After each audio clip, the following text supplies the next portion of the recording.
자, 이 시간 우리 허락한 우리 창세기 32장 22절에서 32절까지의 말씀을 가지고 우리 지난주부터 우리 구약 성경을 우리 미션 리바이벌 교회가 또 남아있는 우리 하반기 동안에 읽고 있는데요. 그래서 우리 읽고 있는 그 본문 중에서 우리 성경 중에서 한 본문을 택하여서 우리가 말씀을 나누고 있습니다. 이번 주에 우리가 읽을 우리 성경 본문이 우리 18장에서 35장까지인데요. 창세기. 자, 우리 그 중에서 오늘 창세기 32장 22절에서 32절까지의 말씀을 가지고 스토리가 흐르는 구약 성경 오늘 두 번째 시간입니다. 속이는 인생에서 승리하는 인생으로. 속이는 인생에서 승리하는 인생으로 라는 말씀의 제목으로 은혜를 누리고자 합니다. 이 시간 함께 예배 드리시는 분들, 온라인으로 예배 드리시는 분들 서로 이렇게 축복하며 인사합시다. 주 안에서 승리하세요 라고 서로 축복할까요? 자, 시작. 주 안에서 승리하세요. 할렐루야. 우리 사자성어 중에서 사면초가라는 이 단어가 있습니다.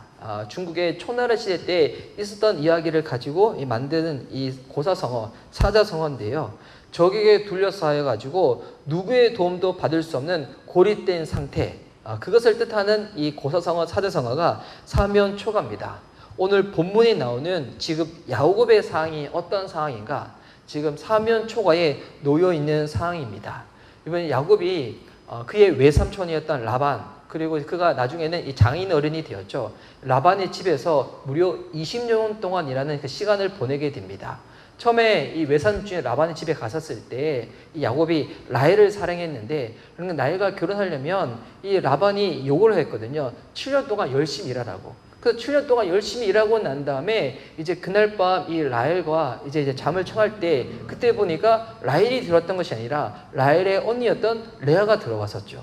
그러고 난 다음에 어떻게 해서 이런 일이 벌어졌냐, 있을 수가 있냐라고 라반한테 이게 따져 물었더니 그 라헬을 줄 테니까 다시 7년 동안 열심히 일하라고. 그래서 7년 동안 일하고 난 다음에 라헬과 이제 결혼을 하게 됩니다. 근데 그리고 난 다음에는 이제 라반이 가지고 있는 그 재산을 나눠줄 테니까 그 가축들을 돌보는 일을 맡기거든요.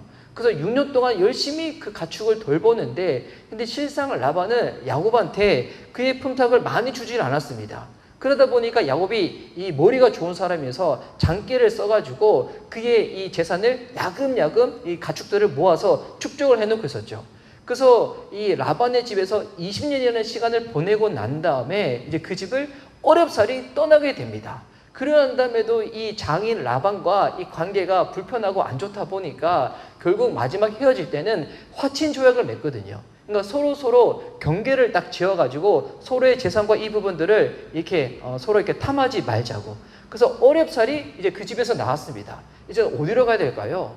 이제 야곱이 아버지의 집으로 돌아가야 되는 겁니다. 근데 아버지 집에 돌아가려고 하니까 그 집에는 누가 있는 거예요? 그의 형 에서가 있는 거예요. 여러분, 이 에서가 장자로서 받아야 될 축복권이 있는데, 근데 야곱이 어떻게 했습니까? 이 에서 형을 속여가지고 그가 대신 장자권을 받았잖아요. 그리고 난 다음에 이 에서가 이 동생 야곱을 이제는 그 분한 마음, 화한 마음이 가득 차가지고 이 동생을 해코지 하려고 하다 보니까 그의 어머니였던 리브가가 야곱을 이 외삼촌 집 라반의 집으로 보냈던 거였거든요. 그때 떠나보내면서 무슨 이야기를 하냐면, 지금은 너의 형 에서가 너를 향해서 살기가 등등하니까 지금은 떠나 있으라고. 그리고 나서 상황이 잠잠해지면 너의 형 에서의 마음이 누그러지면 그때 다시 내가 연락을 보낼 테니까 돌아오라고. 근데 20년이라는 시간이 지났지만 아무런 소식이 없었거든요. 그래서 지금 아버지의 집으로 가려고 하다 보니까 그의 형 에서가 아직까지 어떤 상태인지도 모르고, 또 이게 여전히 화난 마음, 분한 마음, 살기가 드는 마음이 있을 수 있으니까 가고자 하니까 그렇고, 그렇다고 해서 라반의 집으로 다시 갈 수도 없는 상황이거든요. 어떻게 해서 정말 어렵사리 그 집에서 나왔는데, 그런데 이 야곱이 꿈 중에서 하나님이 천사를 보내가지고 주님이 뭐라고 말씀하시냐면, 너는 반드시 아버지 집으로 돌아가라고 그렇게 말씀을 하시는 거예요. 그래서 이 야곱이 정말 어려운 마음을 가지고 어떻게 하는가? 아버지의 집으로 돌아가기로 결정을 했는데, 그의 마음이 어떤 거예요? 두려운 거예요. 이러지도 못하고 저러지도 못하고 정말 말 그대로 사면초가의 상황에 야곱이 딱 놓여져 있었다는 것입니다. 이 두려운 마음. 이 야곱은 머리가 똑똑한 사람이었거든요. 근데 머리가 똑똑하다는 그보다도 훨씬 더 정확한 표현이 뭐냐면 장기에 참 능한 사람이었습니다. 그래서 이 머리를 잘 돌려가지고 사람들 속이고 사기치고 자기는 피해 입지 아니하고 자기 필요한 것들 다 축적을 해냈던 그 어떤 삶을 살았었거든요. 여러분 이와 같은 것들이 영원히 묻혀 있으면 괜찮지만 인생의 어느 순간에서는 이 모든 것들이 여러분 발각되어지고 드러날 때가 있는 거예요. 지금 야곱이 지금 그런 상황에 놓여 있는 것입니다. 사는 동안에 드러나지 않는다면 여러분 언제 드러나게 되는가? 하늘 앞에 설 때 그때 내 삶이 어떤 삶인지 다 드러나게 된다는 것입니다. 그래서 여러분 문제가 걷잡을 수 없이 더 커지기 전에 오히려 이 부분들이 빨리 드러나서 풀어야 될 관계는 빨리 풀고 이 모든 것들을 새롭게 정리하고 새 출발하는 것이 여러분 더 은혜라는 것입니다. 근데 이처럼 야곱이 이러지도 저러지도 못한 상황 가운데 어떻게 하냐면 이 약복강을 건너면 이제 아버지 집으로 이제 딱 도달하게 되는 거예요. 이 약복강 건너오기 전에 이제 그의 아내들, 자녀, 그리고 재산들, 종들을 먼저 강을 건너게 합니다. 그리고 혼자 있는 그때에 어떤 일이 벌어지는가? 천사가 찾아오는 겁니다. 그래서 오늘 읽었던 본문의 24절 말씀 보십시오. 야곱은 홀로 남았더니 어떤 사람이 날이 새도록 야곱과 씨름하다가 보니까 여러분 천사가 어떤 형상으로 온 거예요? 사람의 형상으로 온 거예요. 여러분 이거를 보면 아브라함 때도 보면 이 천사가 왔었을 때 사람의 형상으로 왔었거든요. 그러니까 천사가 우리 상관에 딱 올 때 우리가 이 존재가 천사구나라는 것을 우리가 알 수 있도록 주님이 그렇게 딱 보내주시는 겁니다. 천사가 딱 오고 난 다음에 아마도 야곱은 처음에는 천사한테 아마 대화를 하면서 자기 상황에 대해서 나누고 난 다음에 도움을 요청했을 것입니다. 근데 천사가 야곱의 도움을 쉽게 들어주지를 않는 거예요. 그 처음에는 대화를 시작했는데 나중에는 보니까 이 정확한 상을 모르면 누군가 사람들끼리 싸우는 것처럼 보이는 거예요. 근데 실상은 싸우는 게 아니죠. 지금 어떤 상황입니까? 야곱이 천사에게 매달리는 거예요. 그래서 성경에 뭐라고 표현되어 있냐면 천사와 씨름을 하고 있는 것으로 표현을 하고 있는 것입니다. 계속 이렇게 있다가 안 될 것 같으니까 이 천사는 야곱의 요구를 뿌리주려고 어떻게 하는가? 나는 그거 못 들어준다고 하는데도 불구하고 야곱이 계속 매달리니까 야곱의 허벅지의 관절을 한 대로 꽉 쳐버리는 겁니다. 그것이 25절에 나와있죠. 자기가 야곱을 이기지 못함을 보고 그가 야곱의 허벅지 관절을 치매 야곱의 허벅지 관절이 그 사람과 씨름할 때 어긋났더라. 천사가 얼마나 딱 시계 쳤냐면 이 허벅지에 있는 관절이 어긋날 정도로 이 뼈가 진짜 부러질 정도로 그렇게 어긋나 있었다는 겁니다. 그럼 여러분 여기서 우리가 그런 생각을 할 수가 있죠. 천사는 왜 야곱의 요구를 들어주지 않았을까요? 천사가 왔다는 것은 하나님이 이 천사를 보낸 거잖아요. 그러면 하나님이 지금 야곱의 요구를 들어주지 않고 있다는 것인데 그 이유가 무엇일까요? 그 이유가 야곱에게 있는 것이에요. 야곱에게 문제가 있는데 어떤 문제가 있는가? 야곱이 해결해야 될 죄가 있다는 것입니다. 그 죄의 문제를 해결하기 전에는 천사를 통하여 하나님이 도와줄 수가 없다는 거예요. 제가 이제 이번 이 가을 시즌에 그 청강을 하고 있는 두 수업이 있는데요. 그 중에 하나가 종교 사회학이라는 과목을 듣고 있습니다. 어제 이제 그 과목을 들으면서 다뤘던 주제가 뭐냐면 세속화라는 거였거든요. 이 세속화는 지금의 시대의 흐름입니다. 그것도 지금 종교적으로도 그렇고 사회적으로도 그렇고 세속화가 많이 난 시대에 살고 있는데 그러다 보니까 신앙에 있는 사람들이 이 신앙을 전파하고 신앙을 세우기 위해 가지고 이 도구로서 세속화를 사용하기도 하는데 근데 중요한 건 뭐냐면 도구로서 세속화를 사용하다가 나중에는 목적이 치환되어 버리는 거예요. 목적 자체가 세속화가 되어져 버려가지고 교회가 하나님의 뜻 가운데 있기보다도 세속의 바람이 와가지고 이 교회 역시도 그냥 본인들이 원하는 성장의 물결, 이 세상에 있는 반복 그대로 하고자 딱 해버리는 거예요. 이거 그러면 안 되는 거거든요. 도구로서 세속화를 사용할 수 있겠지만 목적 자체가 세속화가 되면 안 되는 거예요. 야곱은 정말 그의 인생 자체가 인간적인 수단과 방법을 다 사용했던 이 끝판왕이 누구였던가? 야곱이었습니다. 근데 그렇게 하면서도 야곱이 스스로 멈추지 못했던 것은 스스로 이와 같은 부분에서 정당화를 가지고 있었거든요. 야곱 스스로 아마 그렇게 생각했을 거예요. 내가 누군가를 해코지 하려고 하는 것도 아니고 지금 내가 우리 가족들 내 인생 최소한 이것만큼은 있어야지 나도 그 다음 살 수 있으니까 난 이럴 수밖에 없는 거야 라는 그런 생각 가운데 그가 장깨를 부릴 때마다 인간적인 수단과 방법을 할 때마다 스스로 정당화를 하면서 했었을 거예요. 근데 이것을 계속 하다 보니까 어느새 나중에 어떻게 되는 거예요? 본인 스스로도 자기의 마음을 모르겠는 거예요. 내가 스스로 이것을 정당화하다고 했는데 이제는 진짜 내 마음 자체가 하나님 앞에서 바른 마음인지 틀린 마음인지 스스로 확인하지 못할 정도로 지금 영적인 상태에 그의 인생이 망가져 버린 거예요. 그러니 그때 천사가 와서 야곱의 요구를 들어줄 수가 없는 거예요. 그런데도 계속 불구하고 지금 야곱은 천사를 놓아주질 않는 겁니다. 그럼 여기서 우리가 또 이런 질문 던질 수가 있는 거죠. 야곱은 왜 천사를 놓아주지 않는 걸까요? 그의 뼈가 지금 오그러져서 아픈 상태에도 불구하고 천사를 붙잡고 계속 놓아주지를 않는 거예요. 얼마나 놓아주지 않았는가? 26절 말씀 보세요.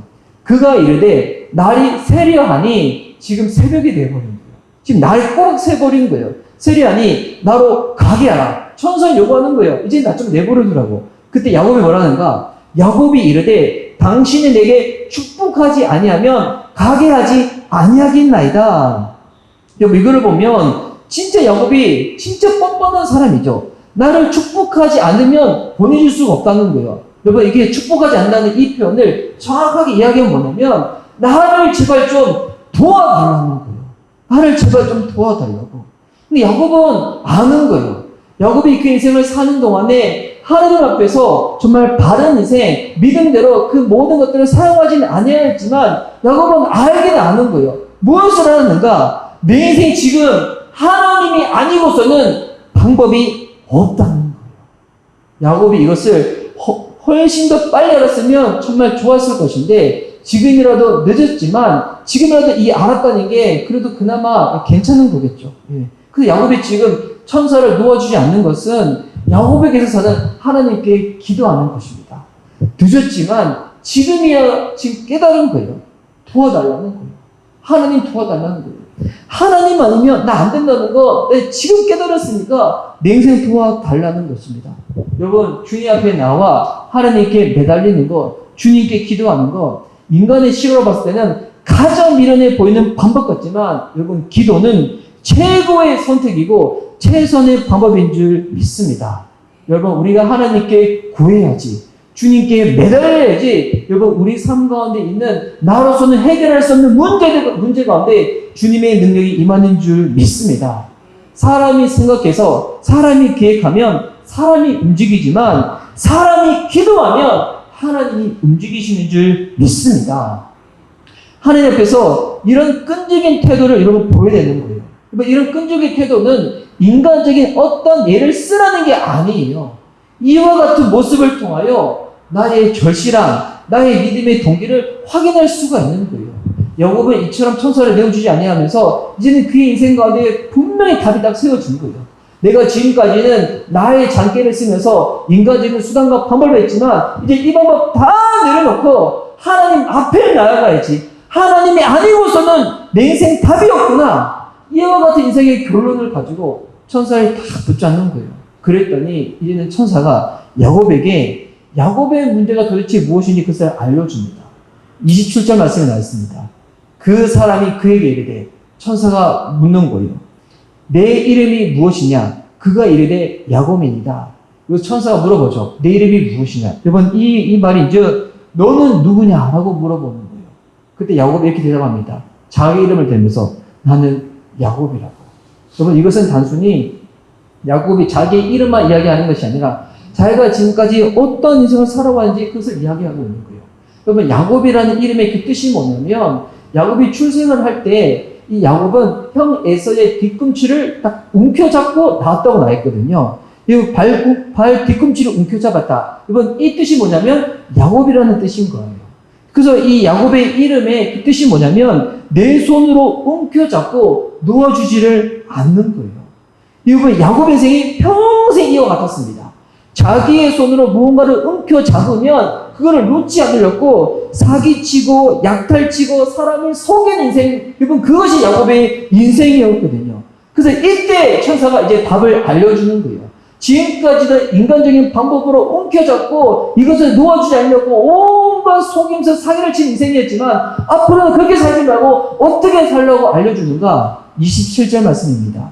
그 사람이 28절 말씀입니다. 그가 이르되 내 이름을 다시는 야곱이라 부를 것이 아니요 이스라엘이라 부를 것이니 이는 내가 하나님과 및 사람들과 그루어 이겼음이라. 천사가 답을 제시해 주죠. 이제는 야곱이라는 그 이름대로 사는 인생이 아니라 이스라엘이라 부를 것이라고. 여러분 이스라엘의 이 뜻이 무엇인가? 하나님으로 말미암아 승리한다는 거예요. 여러분 이것이 이스라엘의 이름의 뜻이거든요. 하나님을 인하여서 나는 승리한다. 나는 이기는 인생이 된다. 여러분 그러기 위해서 이제 야곱이 어떤 결단을 해야 되는 겁니까? 이제는 내 손으로 움켜잡는 것이 아니라 내 손을 펴는 결단을 해야 되는 거예요. 내 손에 움켜잡고 있었던 세상의 욕심, 세상의 바람들을 내어놓고 이제는 펴놓은 손을 가지고 누구를 붙잡아야 되는 것입니까? 하나님을 붙잡아야 되는 것입니다. 여러분 그래서 우리의 인생 가운데 무언가 어려움이 있으면 가장 근본적인 해결책이 뭐냐면 우리의 이름이 바뀌어야 하는 것입니다. 이름이 바뀐다는 것은 우리의 인생의 본질이 바뀌는 것입니다. 움켜잡고 속이고 약탈하는 것이 아니라 이제 내 손을 펴고 주님의 손을 붙잡는 것입니다. 그리하여 하나님으로 인하여서 승리하는 인생, 이기는 인생이 되는 것입니다.